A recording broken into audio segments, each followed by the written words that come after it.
Film की शुरुआत में आइसलैंड में हो रही बर्फबारी को दिखाया जाता है, जहां घोड़ों का एक ग्रुप अपने घर की तरफ जा रहा था। तभी अचानक उनके सामने कोई क्रीचर आ जाता है, जिसको देखकर घोड़े डर जाते हैं और वहां से वापस होने लगते हैं। इसके बाद वो क्रीचर भेड़ों के फार्म में आ जाता है और उसे देखकर एक भेड़ अजीब सा बिहेव करके बेहोश हो जाती है। फिर क्रीचर वहां से चला जाता है। ये फार्म इंगवर और मारिया नाम के एक कपल का था, जो कि आइसलैंड के पहाड़ों में शांति से रह रहे थे। मगर इन दोनों के कोई बच्चा नहीं था, इसलिए काफी अकेला फील करते थे। अपने फार्म पर ये लोग भेड़ें पालते थे और सब्जियों की खेती करते थे। दरअसल ये जगह शहर से काफी दूर थी, इसलिए यहाँ कोई नहीं आता था। इसलिए ये दोनों सारा दिन फार्म में काम करके अपना समय बिताते थे। एक दिन ये दोनों अपनी प्रेग्नेंट भेड़ों की डिलीवरी करते हुए नजर आते हैं, जहाँ इन्हें पता चलता है कि बहुत सारी भेड़ों ने बच्चों को जन्म दिया है। मारिया तो ये देखकर काफी खुश थी, मगर इंगवर को इसमें कुछ ज्यादा दिलचस्पी नहीं थी, क्योंकि इतनी सारी भेड़ों को पालने के चक्कर में बहुत ज्यादा खर्चा होता था।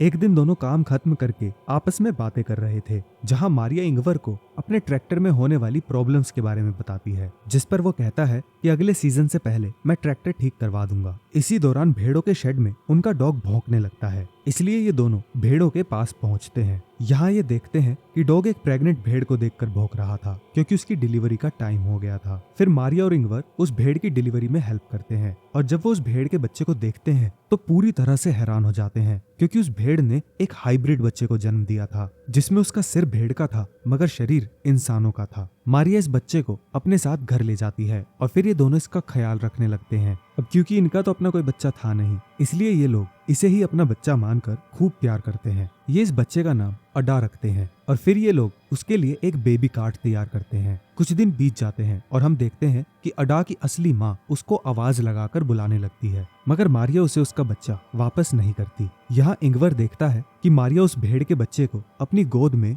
अपने बच्चे की तरह खिला रही है। ये देखकर इंगवर काफी इमोशनल हो जाता है। अब इस हाइब्रिड बच्चे के आने की वजह से ये दोनों काफी खुश रहने लगे थे। एक दिन इंगवर ट्रैक्टर ठीक करने की कोशिश कर रहा था, तभी उसका डॉग उसे इशारा करके खेत की तरफ कुछ दिखाने की कोशिश करता है, मगर इंगवर को कुछ समझ नहीं आता, इसलिए वो उसे इग्नोर कर देता है। फिर कुछ दिन और बीत जाते हैं और अडा की असली माँ उसकी तलाश में घर के पास आकर खड़ी हो जाती है और फिर मारिया उसे वहां से भगा देती है। अडा ये सब होते हुए विंडो से देख रही थी। एक सुबह मारिया खेत में काम करने जाने से पहले इंगवर को अडा का ख्याल रखने के लिए कहती है, पर इंगवर काम करने के लिए शेड में चला जाता है और गलती से गेट खुला छोड़ देता है। मारिया घर पर आकर इंगवर से अडा के बारे में पूछती है। इंगवर कहता है कि बाहर जाने से पहले मैंने उसे बेडरूम में सुला दिया था, मगर फिर जब मारिया बेडरूम में देखती है अडा वहां नहीं थी। फिर ये दोनों ही बहुत परेशान हो जाते हैं और घर के चारों तरफ उसे ढूंढने लगते हैं। मारिया बहुत ज्यादा टेंशन में आ जाती है। इंगवर उसे शांत करके कहता है, मैं अडा को जल्द ही ढूंढ लूंगा। अब ये दोनों अडा को अपने पूरे एरिया में ढूंढने लगते हैं, मगर वो इन्हें कहीं नहीं मिलती।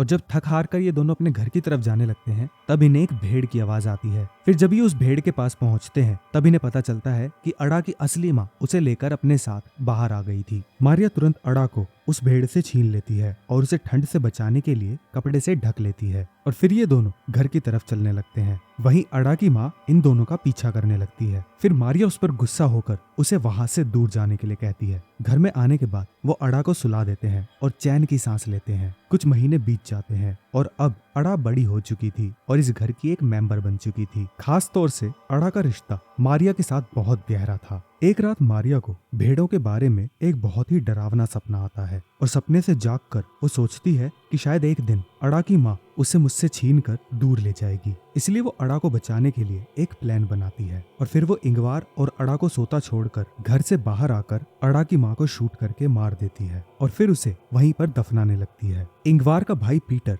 मारिया को ऐसा करते देख लेता है। असल में पीटर शहर में रहा करता था और छोटे मोटे क्राइम्स करके अपना जीवन गुजार रहा था, मगर किसी वजह से उसके साथी उसे यहाँ इंगवार के पास छोड़कर चले गए हैं। खैर पीटर भेड़ों की शेड में जाकर सो रहा था, मगर जब उसकी आंखें खुलती हैं, उसके सामने अडा खड़ी दिखती है, मगर अगले ही पल वो गायब हो जाती है। तो पीटर को लगता है शायद इसने कोई सपना देखा हो। सुबह होने पर पीटर इंगवार से मिलता है और इंगवार अपने भाई को देखकर काफी खुश था, क्योंकि ये दोनों बहुत लंबे समय बाद मिले हैं। इसके बाद इंगवार उसे घर के अंदर लेकर आता है और मारिया को नाश्ता बनाने के लिए कहता है। जब ये लोग नाश्ता कर रहे थे, तब वहाँ अडा भी आ जाती है। मारिया अडा को पीटर से मिलवाती है मगर पीटर अड़ा को देखकर बड़ा ही अजीब सा चेहरा बनाता है। अगले सीन में अड़ा और मारिया एक साथ नहा रही थी। वहीं इंगवार और पीटर घर को पेंट कर रहे थे। तभी पीटर घर के अंदर जाता है और मारिया को अड़ा के साथ नहाते हुए देखता है। इसके बाद पीटर इंगवार से पूछता है, ये सब चल क्या रहा है? इंगवार कहता है, हम बहुत खुश हैं। इसके बाद रात को मारिया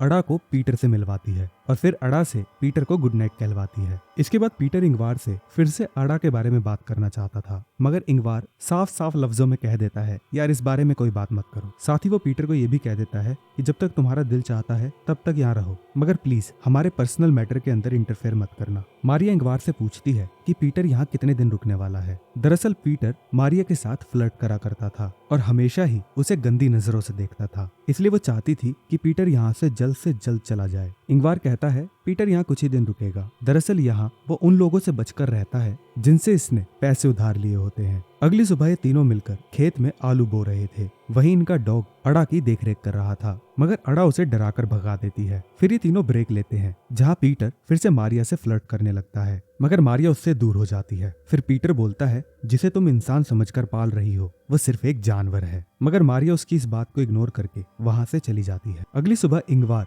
पीटर को जगाकर शेड की सफाई करने के लिए उससे मदद मांगता है और यहाँ पीटर को अपने पुराने ड्रम्स मिलते हैं, जिन्हें देखकर वो बहुत खुश हो जाता है और बड़े ही मजे से वो ड्रम बजाने लगता है। ड्रम्स की आवाज सुनकर अड़ा वहाँ आ जाती है और बड़े ही ध्यान से उसे सुनने लगती है, मगर पीटर को ये चीज पसंद नहीं आती, इसलिए वो उसका मजाक उड़ाने लगता है और उसे बाहर ले जाकर उसे भेड़ बोलते हुए फोर्सफुली घास खिलाने लगता है। इंगवार अपने भाई को ऐसा करते हुए देख लेता है और उसे खरी खोटी सुनाकर अड़ा को अपने साथ ले जाने लगता है। पीटर बोलता है, अड़ा कोई इंसान थोड़ी है, ये तो एक जानवर है, मगर इंगवार उसे इग्नोर करके वहां से चला जाता है। अगली सुबह हम पीटर को देखते हैं, जो चुपके से मारिया और इंगवार के बेडरूम में पहुंच जाता है और उन्हें बताए बिना अड़ा को अपने साथ ले जाता है। साथ ही बाहर निकलते टाइम शेड से एक गन भी निकाल लेता है और फिर अड़ा को घर से दूर ले जाकर उसके ऊपर गन पॉइंट कर देता है, लेकिन अड़ा के मासूम चेहरे को देखकर उसका मन बदल जाता है। दूसरी तरफ जैसे ही मारिया की आंख खुलती है, वो नोटिस करती है कि अड़ा रूम में नहीं है, इसलिए वो टेंशन में आकर उसे घर में तलाशने लगती है और जब वो नीचे आती है वो देखती है कि अड़ा पीटर के पास है,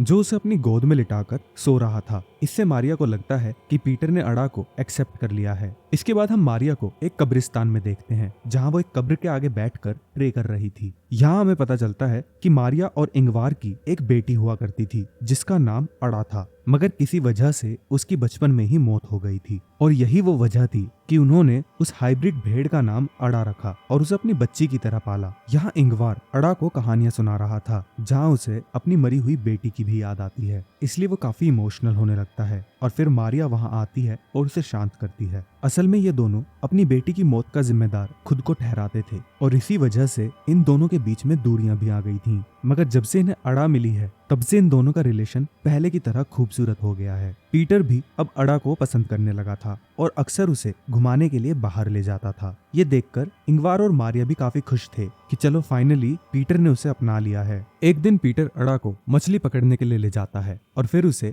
अपने और इंगवार के बचपन के बारे में बताता है, मगर जब वो घर की तरफ वापस जा रहे थे, उनका ट्रैक्टर खराब हो जाता है, इसलिए वो ट्रैक्टर को वहीं पर छोड़कर अड़ा को लेकर पैदल ही घर आ जाता है। फिर ये सारे बैठकर एक गेम देख रहे थे, मगर इनकी टीम हार जाती है, जिसकी वजह से इनका मूड खराब हो जाता है और फिर मारिया माहौल को ठीक करने के लिए पीटर की एक पुरानी वीडियो चला देती है, जिससे सबका मूड अच्छा हो जाता है और वो लोग डांस करने लगते हैं। जहाँ ये लोग आपस में मजे कर रहे थे, अड़ा मौका देखकर घर से बाहर आ जाती है और आज उसे वही क्रीचर नजर आता है जिसकी बात कहानी की शुरुआत में की गई थी। इस क्रीचर को देखने के बाद अड़ा भागकर शेड में पहुंच जाती है और फिर शीशे में खुद को देखने लगती है। दरअसल अड़ा के मन में ये चल रहा था कि वो अपने पेरेंट्स के जैसी क्यों नहीं दिखती और उससे शक भी होने लगा था कि ये दोनों इसके असली पेरेंट्स नहीं हैं। इंगवार नशे में होने की वजह से नीचे गिर जाता है और फिर पीटर उसे उसके बेडरूम तक ले जाता है। तभी अड़ा भी आकर इंगवार के पास लेट जाती है, मगर अभी भी अड़ा उसी क्रीचर के बारे में सोच रही थी जिसे कुछ देर पहले इसने देखा था। इसी बीच पीटर मारिया के पास आता है और उसे टच करते हुए उससे फ्लर्ट करने लगता है,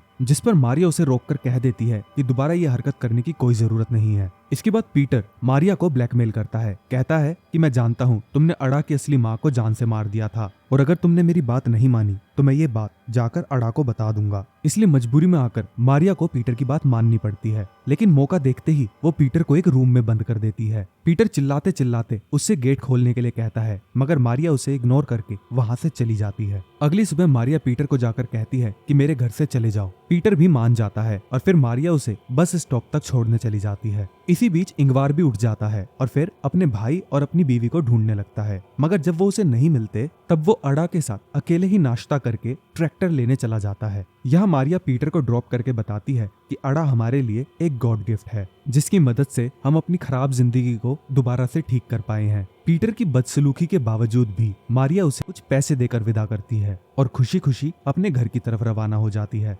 वहीं दूसरी तरफ इंगवार अड़ा को बताता है कि अगर वो घर जाने का रास्ता भूल जाए तो वो घर कैसे पहुंच सकती है। इसके बाद वो दोनों ट्रैक्टर के पास पहुंच जाते हैं। इसके बाद इंगवार ट्रैक्टर स्टार्ट करने की कोशिश करता है, मगर वो स्टार्ट ही नहीं होता। इसलिए वो भी ट्रैक्टर को वहीं छोड़कर अड़ा के साथ घर वापस आने लगता है। वहीं मारिया भी घर पहुंच चुकी थी। मारिया सोचती है अब वो और इंगवार अड़ा के साथ शांति से रह सकेंगे, मगर उसे घर में इंगवार और अड़ा दोनों ही नहीं मिलते और फिर पास में कहीं गोली चलने की आवाज आती है। मारिया जहाँ पर गोली चली थी उस डायरेक्शन में भागने लगती है। वहाँ वो देखती है कि एक क्रीचर ने इंगवार को गर्दन में गोली मारकर उसे मार दिया। ये क्रीचर भी आधा इंसान और आधा भेड़ है और इसे देखकर हमें पता चलता है यही अड़ा का असली पिता है। इसके बाद वो क्रीचर अड़ा का हाथ पकड़कर उसे अपने साथ ले जाने लगता है, मगर अड़ा इंगवार के पास जाने के लिए उस क्रीचर से अपना हाथ छुड़ाने लगती है, मगर वो क्रीचर उसका हाथ नहीं छोड़ता और अड़ा रोते रोते अपने पिता को मरता हुआ देखकर वहां से जाने लगती है।